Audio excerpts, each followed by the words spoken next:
Ahora sí. Módulo 4, género, ciudadanía y democracia. No sé cómo me di cuenta que no estaba grabando. Todo bueno que me di cuenta. Em, Vamos a hablar de cómo esta vinculación entre las tres partes es, uno, fundamental para las sociedades inclusivas y equitativas. Dos, promueve el acceso democrático en sistemas políticos y jurídicos, sobre todo aquellos que tienen realmente tendencias democráticas o que buscan tener sistemas más fortalecidos. Y tercero, como un elemento clave, porque considerando que el desarrollo de la personalidad y la elección de género son esenciales para una participación social colaborativa y vamos a ir viendo como poco a poco cómo se van relacionando todas estas. Em, Tenemos entonces que... Ay, ay, ay. ¿Por qué? ¿Por qué? Em, Cuando hablamos de una ciudadanía con enfoque de género, estamos pensando en cómo hombres, mujeres y personas de todos los géneros pueden participar en una vida pública, en política, con igualdad. Em, Pensando en, por un lado, que pues los derechos y las responsabilidades se aplican o se deberían de aplicar por lo menos a todas las personas sin importar el género. Y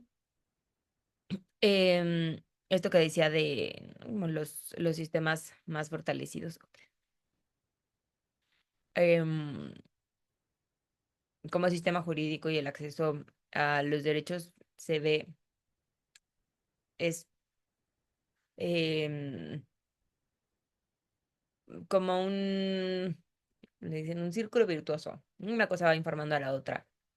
Entre la ciudadanía tenga estos enfoques tengan más perspectiva de género, se fortalece el sistema jurídico y el acceso democrático a los derechos.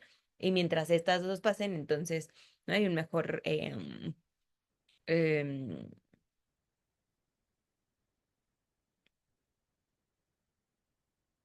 perdí mi tren de pensamiento.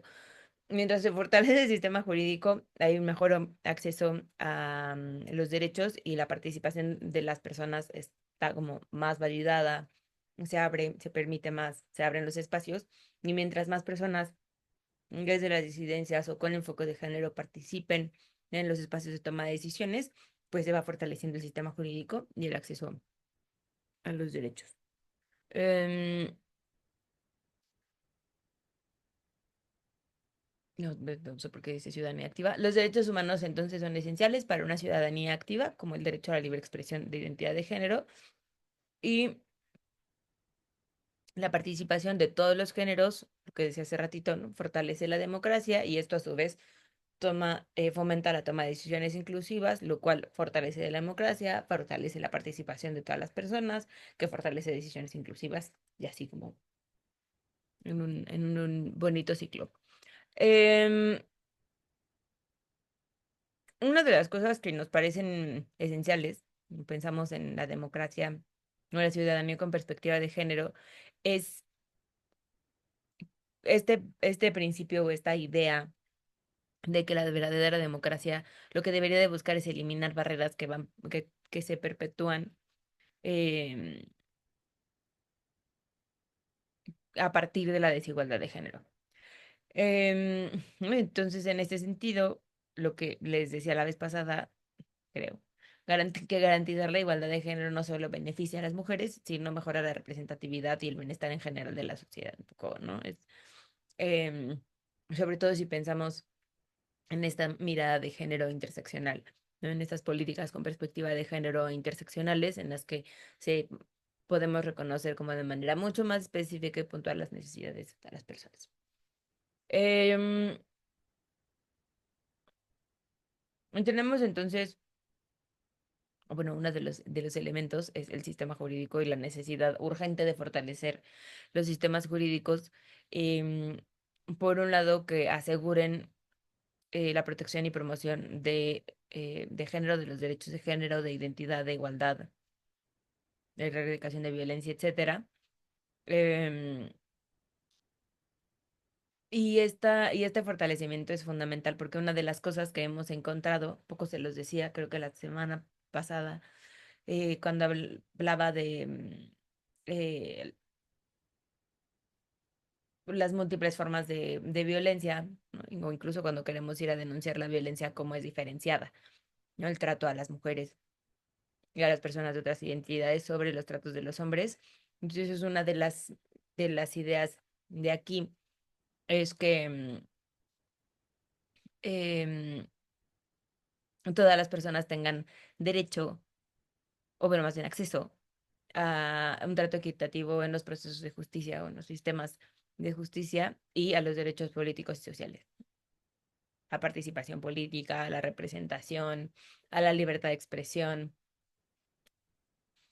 etcétera, pero también en los procesos jurídicos, ¿no? Que se nos haga caso a las mujeres cuando vamos a presentar una denuncia, no solamente denuncias de género, que no haya como un sesgo, una cosa que se asume de que en dónde vamos a estar, de cuál es, ¿no? De como por qué nos pasó lo que nos pasó, em, que no se nos criminalice, que no se nos revictimice en los procesos que son como dinámicas bien comunes en este sistema. Voy súper rápido, entonces si de pronto me pierden, me regresan. Em, y aquí llegamos a lo mero bueno. Esto creo que no se los expliqué. ¿Se los expliqué? No se los conté, ¿verdad? El marco normativo internacional dice como solo las mencioné. Em, Tener dos grupos en los que voy en desorden me confunde. O sea, que con ustedes voy un poquito más adelantada, ya no sé qué les presenté, cuándo di qué clase. Punto, bitácora más clara. Bueno, em, entonces, en el marco normativo internacional, ¿no? O sea, ahora hablar un poco de cuáles son las... em, no te vayas. em, de algunos de estos ejes rectores que nos permiten, por un lado, concebir lo que hablábamos la vez pasada de, ¿no? Como todos estos estándares de violencia, de desigualdad, de retención, de prevención, etcétera. em, y cómo esto al final realmente está como súper ligado a la normativa nacional e internacional, ¿no? Al cómo los reconocemos, cómo lo nombramos, etcétera. Entonces, vamos a tener, encontramos estos cuatro, no son tres, no, bueno, cuatro, contando los ODS, em, que ahora siguen vigentes y que son como líneas principales. Em, Una es la CEDAW, que creo que todas aquí mencionaron en sus trabajos, la Convención sobre la Eliminación de todas las formas de discriminación contra la mujer, em, que es este primer como gran documento que reconoce el tema, que lo trata y que lo, etcétera. La Declaración de Plataforma de Acción de Beijing, en los Objetivos de Desarrollo Sostenible, que también los tenemos muy conocidos, muy vistos, y la Convención Interamericana para Prevenir, Sancionar y Erradicar la Violencia contra la Mujer, que es la Convención Belém do Pará del 94, que también casi todas mencionaron en sus ensayos.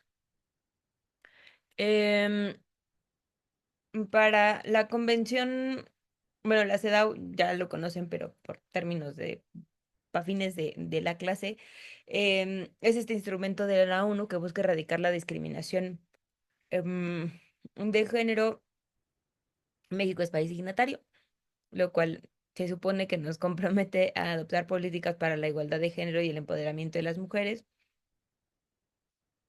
Una de las cosas que creo que les contaba la vez pasada y que la irán profundizando conforme vayan estudiando más en la carrera y se vayan metiendo como con los organismos internacionales y el derecho internacional, es una cosa muy curiosa y de pronto muy molesta del proceso a partir de las convenciones y los tratados internacionales, es que es un proceso bien largo. sobre todo para México. Bueno, muchos países, pero México es de esos casos que de pronto son como paradigmáticos en eso, ¿no? Costa apunta, ¿no? Tenemos una política hacia afuera, por lo menos como súper incluyente y como comprometida con los derechos humanos, como a cumplir los tratados internacionales, etcétera. Entonces México desde los países que luego firman tratados y acuerdos y convenciones. em, y de ahí se supone normalmente, dependiendo del tratado, hay como un periodo en el que se establece cuánto tiempo más o menos nos podemos tardar en hacer las implementaciones a nivel nacional, local, regional. Em, y esos procesos de pronto son bien lentos. Entonces, se firmó la CEDAW en el 79 y luego, muchísimos años después, se hace el cambio en la Constitución. Se hace la ley para prevenir y erradicar la violencia y la discriminación contra las mujeres. Em, Muchos años después se hace en los institutos, el Instituto de las Mujeres. Muchos años después se va bajando como a los códigos, como todas estas modificaciones se van haciendo un poquito como a cuentagotas. Por un lado, por supuesto que es un trabajo administrativo gigante. Pero por el otro lado hay como procesos ahí que pues se van complicando y que además dependen muchísimo de voluntad política em, y de intereses. Em, entonces, bueno, esto así como en el gran marco de las cosas y para que se entienda un poco por qué a pesar de que estamos en este punto de desarrollo de todas las firmas de tratados internacionales, seguimos viendo las cosas que vemos en el país. Y también es uno de los puntos importantes de por qué este fortalecimiento del sistema jurídico es importante. Una cosa no solamente es la parte normativa, sino también como todas las partes de seguimiento, investigación, procuración, etcétera, que le siguen. Em, entonces, eh, tenemos además eh, me voy a echar en orden, en orden alfabético, en orden cronológico. Entonces me voy a ir hasta la derecha, la Convención Internacional para Prevenir, Sancionar y Erradicar la Violencia contra la Mujer, que es la Convención de Belém do Pará, que es este instrumento clave en América Latina y el Caribe para prevenir y sancionar la violencia contra las mujeres. México ratificó la convención y ha implementado medidas para combatir la violencia de género. Ahí tenemos nuestras reservas en que también han funcionado estas medidas y qué tan efectivas son y cuáles son las cosas que se podrían o se deberían de hacer para atenderla. Em, y se me fue la idea. Y una de las cosas que les decía también la sesión pasada es que esta convención es, creo que la primera que se firma a nivel internacional en tema específico de la violencia contra las mujeres, porque América Latina es de las zonas como emblemáticas de la problemática de violencia en términos de como números netos y tasa, ¿no? Como, o sea, lo proporcional al número de la población y en los números reales. Em, y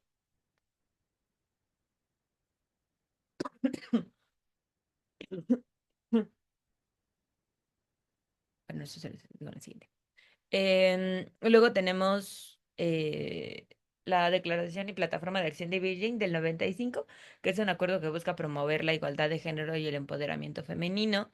Y básicamente lo que eso impulsa a México y a los países signatarios es a eliminar las barreras estructurales. Em, entonces, lo que decíamos, hemos dicho en estas sesiones sobre acceso a la educación, a salud, o justo a los procesos de justicia, jurídicos, acceso a derechos, etcétera.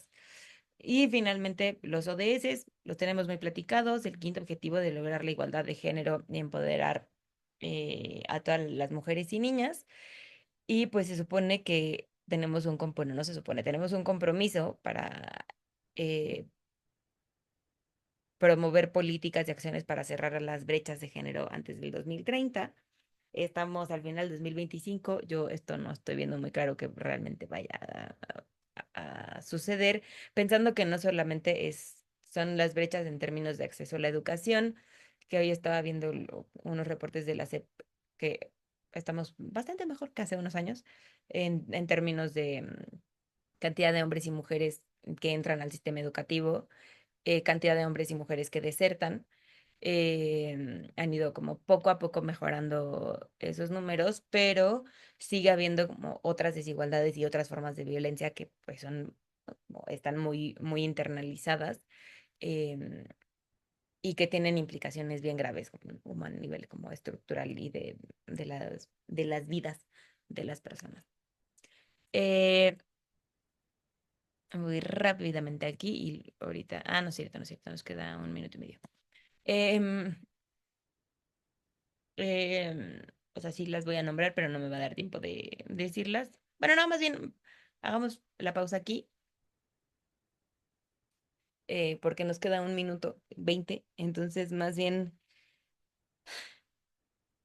porque estoy hablando muy rápido. ¿Dudas hasta aquí? Todo bien, profesora, gracias. Va. Em, entonces, ahorita que se nos acabe la llamada, vamos y venimos, para entrarle ya como al tema de la normativa nacional y cómo ha sido la cascada de la bajada de estos marcos normativos internacionales a las aplicaciones locales, desde la parte como normativa jurídica como a las implementaciones desde proyectos sociales, políticas públicas, etcétera. Em, Ahorita nos vemos. Vamos a pausar esto un segundo.